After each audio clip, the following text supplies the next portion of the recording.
आराधना PG college के YouTube platform में आप सभी का स्वागत है। आज अपन जो कायांतरित या रूपांतरित सेलें हैं, तो रूपांतरित सेलों का जो प्रकार होता है वो किस आधार पर किया जाता है तथा इसके रूपांतरण या प्रमुख कौन कौन से कारकों से होता है। तो अभी जो अपन इस क्लास के अंदर पढ़ेंगे, तो सामान्य रूप से ये देखा जाता है कि जो कायांतरित या रूपांतरित सेलें बनती है वो आग्नेय या अवसादी सेलों के रूप परिवर्तन से बनती है।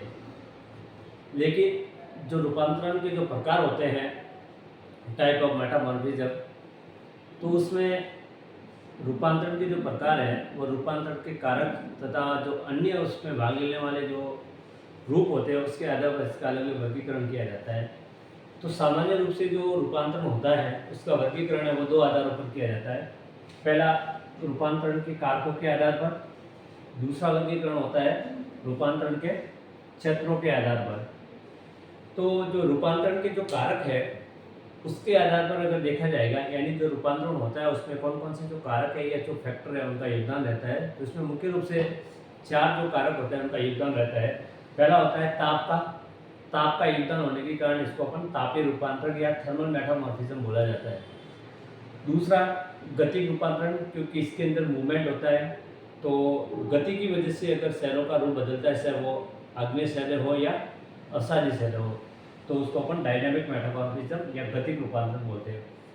जब सेलों का, चाहे वो आग्नेय सेल है या अवसादी सेल है, उसका जो जल का जो ऊपर से दबाव लगता है या भार लगता है, उसके वजह से अगर उसका रूप बदलेगा तो वो होता है जलीय रूपांतरण या हाइड्रो मेटामॉर्फिज्म। लेकिन उसके बाद चौथा आता है तापीय जलीय रूपांतरण। इसके अंदर भी जल का योगदान होता है, बस जलीय रूपांतरण और तापीय जलीय रूपांतरण में ये फर्क होता है। इसके अंदर जो नॉर्मल पानी होता है, जो गर्म नहीं होता है, सामान्य जो पानी है ऊपर से जो बहुत सारा दबाव लगता है उस पानी का, जैसे बांध वगैरह का है, उसमें भी उसका जो रूप है वो बदल जाता है, तो वो जलीय रूपांतरण। लेकिन गर्म जल की वजह से अगर सेलों का जो रूप बदलता है तो उसको अपन तापीय जलीय यानी हाइड्रोथर्मल मेटामॉर्फिज्म बोलते हैं। जो रूपांतरण के क्षेत्र के आधार पर अगर इसका वर्गीकरण देखा जाए रूपांतरण के प्रकार का, तो पहला आता है संस्पर्शीय रूपांतरण यानी कॉन्टैक्ट मेटामॉर्फिज्म। यानी जो सेलें है वो एक जो सेलें होती है, चाहे वो अवसादी सेलें है, तो वो डाई या कोई ऐसा जो गर्म मैग्मा होता है उसके संपर्क में आने से अगर उसका रूप बदलेगा तो वो संस्पर्शी कहलाता है। क्षेत्रीय रूपांतरण ये क्या है, जब विस्तृत क्षेत्र पे अगर कहने का मतलब और सेलों का रूपांतरण होता है तो उसको प्रादेशिक या क्षेत्रीय रूपांतरण बोला जाता है। यानी जो रूपांतरण होता है वो बड़े क्षेत्रों पे होता है, तो वो क्षेत्रीय या प्रादेशिक रूपांतरण का भाग होता है।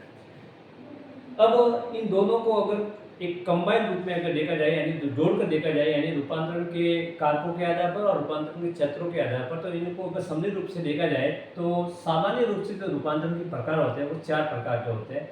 जिसमें पहला आता है तापीय रूपांतरण और दूसरा है संस्पर्शी रूपांतरण। यानी जब तापीय और संस्पर्शी रूपांतरण को जोड़कर देखा जाता है तो उसका पहला प्रकार बनता है रूपांतरण का, उसको बोलते हैं तापीय संस्पर्शीय रूपांतरण। यानी जिसमें ताप का भी योगदान रहता है और संस्पर्शी यानी एक दूसरे के कांटेक्ट में आने से उसका जो रूप है वो बदलता है।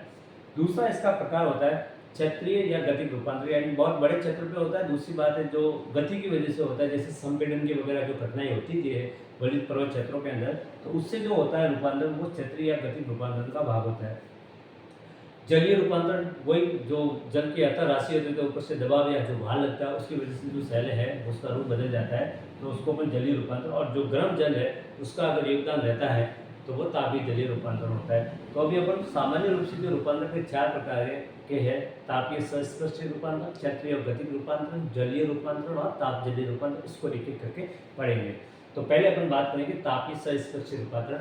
जैसा कि इसके नाम से विदित हो रहा है कि इसको संस्पर्शी इसलिए कहते हैं कि जो सेलों का जो कायांतरण होता है वो एक दूसरे के संपर्क में आने से होता है। यानी सेलों का जो कायांतरण होता है वो मैग्मा होता है, उसके संपर्क में आने से अगर रूप बदलता है तो उसको अपन संस्पर्शीय, और इसके अंदर ताप का योगदान रहता है, इसलिए ये क्या कहता है तापीय संस्पर्शीय रूपांतरण कहलाता है। यानी जो कायांतरित सेलों का जो परिवर्तन होता है वो आग्नेय, वो अवसादी है सेल है, वो मैग्मा के संपर्क में आने से उसका रूप बदलता है, इसलिए वो संस्पर्शीय रूपांतरण कहलाता है। और इसमें ताप का योगदान रहता है इसलिए वो तापीय। तो इन दोनों को शामिल करके देखा जाए तो वो तापीय संस्पर्शीय रूपांतरण। जैसे उदाहरण के लिए अपन देखते हैं, जो अवसादी सेलें होती हैं या परतदार शैलें होती है, तो वो क्या होता है कि उसके बीच में कभी कभार जो पृथ्वी के आंतरिक भाग के अंदर जो मैग्मा होता है वो उसके जहाँ से उसका वो बाहर की ओर निकलता है, यानी पृथ्वी के आंतरिक भाग में जहाँ पे अपसारी शैलें है उसके बीच में जो मैग्मा आ जाता है, तो मैग्मा क्या होता है बहुत गर्म होता है। तो जैसे वहाँ पे जो मैग्मा होता है वो अगर लंबवत रूप में जमा हो रहा है तो वो एक डाइक का निर्माण करता है। किसका निर्माण करता है? यानी जो पृथ्वी के आंतरिक भाग में जो मैग्मा है वो लंबवत रूप में जमा होता है तो वो डाइक का निर्माण करता है। तो जैसे ही जो डाइक की आकृति बनती है तो यहाँ से जो मैग्मा आएगा तो इस मैग्मा के संपर्क में आने से इधर वाली सेलें और इधर वाली सेलें इस मैग्मा के संपर्क में आ जाएगी। तो संपर्क में आने के कारण क्योंकि मैग्मा बहुत गर्म होता है तो इसलिए ये जो सेलें हैं उनका रूप बदलता है। जैसे मान लें कि ये जो सेलें थी वो CO3 सोना पत्थर की सेलें थी जो अपसारी सेलों का एक रूप होती है। तो अगर वो मैग्मा के संपर्क में आएगी तो ये जो अपसारी सेलें हैं जो सोने की सेलें थी वो धीरे धीरे में किसमें बदल जाएगी? मार्बल या संगमरमर में। ये कब बदलेगी? जब ये सोना पत्थर की सेलें हैं या अपसारी सेलें हैं वो मैग्मा के संपर्क में आएगी तो ताप की वजह से जो इन सेल है इनका रूप बदल जाता है तो वो मार्बल में बदल जाता है। कहने का मतलब यह है कि अपसारी सेलें जब मैग्मा के संपर्क में आने के कारण ताप की वजह से जो रूप बदल जाता है तो वो तापीय संस्पर्शी रूपांतरण होता है। तो कहने का मतलब जो मार्बल है वो इसका निर्माण इस तरह की क्रिया से भी होता है तो वो तापीय संस्पर्शी रूपांतरण का उदाहरण वो माना जाता है क्योंकि इसके संपर्क में आएंगे मैग्मा में इसलिए इसका रूप बदला और ताप का योगदान रहता है इसलिए वो तापीय कहलाता है। दूसरा आता है क्षत्रिय या गतिक रूपांतरण।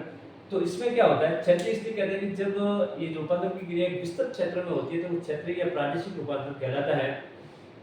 और इसके अंदर क्या होता है कि मुख्य रूप से होता है वो संपीड़न का योगदान होता है, यानी जो गतिक रूपांतरण होता है उसमें मुख्य रूप से योगदान होता है संपीड़न और ताप का होना। यानी जो संपीड़न की क्रिया होती है इसमें क्या है, जो चट्टानें है तो दो चट्टानें होती है जो सेलें होती है वो एक दूसरे में आती है, एक आमने सामने आती है। तो आमने सामने आने के कारण जो पर्वतीय क्षेत्र होता है उसमें ये सेलें हैं उन सेलों के अंदर मोड़ पड़ जाता है। क्या पड़ जाता है? इन मोड़ के पड़ने से वहाँ पे बलित पर्वत का क्या हो जाता है? निर्माण हो जाता है। तो कहने का मतलब ये हुआ कि जहाँ पे भी बलित पर्वतों का जो निर्माण होता है तो वहाँ पे जो संपीड़न की क्रिया होती है क्योंकि वो डायनेमिक होती है तो जो गतिक रूपांतरण माना जाता है तो उसमें मुख्य योगदान होता है संपीड़न से। अगर रूपांतरण हो रहा है तो वो गतिक रूपांतरण का उदाहरण माना जाता है। इसमें क्या होगा, कभी कभार ये रूपांतरण बहुत तेज गति से होता है तो जो सेलें है वो ऊपर उठने की बजाय कहाँ होती है और गहराई में चली जाती है। तो गहराई में तापमान ज़्यादा होने के कारण ये जो नीचे वाली जो सेलें है वो क्या होती है, उसका रूप है वो बदल जाता है। तो जैसे CuSio3 है तो उसका निर्माण किसमें बदल जाती है? मार्बल में, ताप की वजह से। अगर वो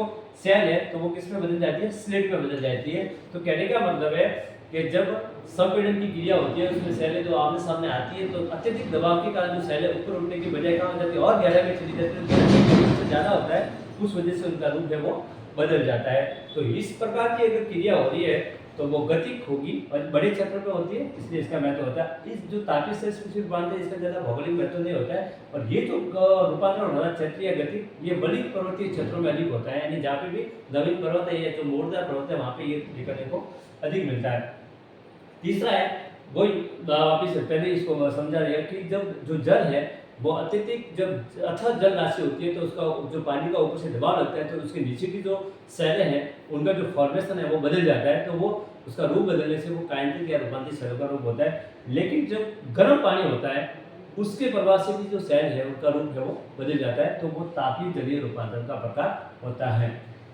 अब उसके बाद अगला जो बिंदु है वो रूपांतरित सेलों का जो वर्गीकरण है तो वो दो आधारों पर किया जाता है। क्योंकि मौलिक जो सेलें होती है जैसे आग्नेय सेलें और अपसारी सेलें, तो मौलिक सेलों के आधार पर जो रूपांतरण होता है वो मुख्य रूप से दो प्रकार होता है, अपसारी सेलों का रूपांतरण और आग्नेय सेलों का रूपांतरण।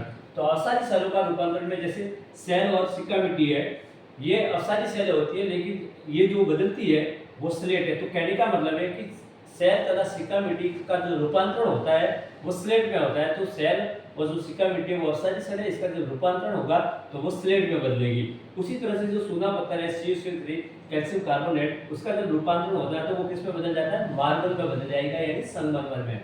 उसी तरह से बालू का पत्थर होता है जिसको सैंडस्टोन बोला जाता है तो वो क्वार्टाइट के अंदर बदल जाएगा, एक कठोर पत्थर होता है। उसी तरह से कॉन्ग्लोमेरेट होता है जो गोलास्को जिसको बोलते हैं तो वो निस के अंदर बदल जाएगा। तो चाहे वो सेल है या सिक्का मिट्टी है, चाहे सोना पत्थर है, चाहे बालू का पत्थर है, चाहे कॉन्ग्लोमेरेट की जितने भी अपसारी सेल है उसका रूपांतरण काइनेटिक में हो जाता है तो वो स्लेट बन जाएगी, मार्बल बन जाएगा, क्वार्टाइट बन जाएगा और निस बन जाएगी। उसी तरह से अगर आग्नेय सेलों की अगर बात करें तो उसमें जो ग्रेनाइट सेल है उसका जो रूप बदलता है तो वो निस में बदल जाएगी, यानी ग्रेनाइट जो आग्नेय सेल है उसका जो बदलाव होगा, उसका जो रूपांतरण होगा तो वो निस काइनेटिक सेलों के अंदर बदल जाएगा।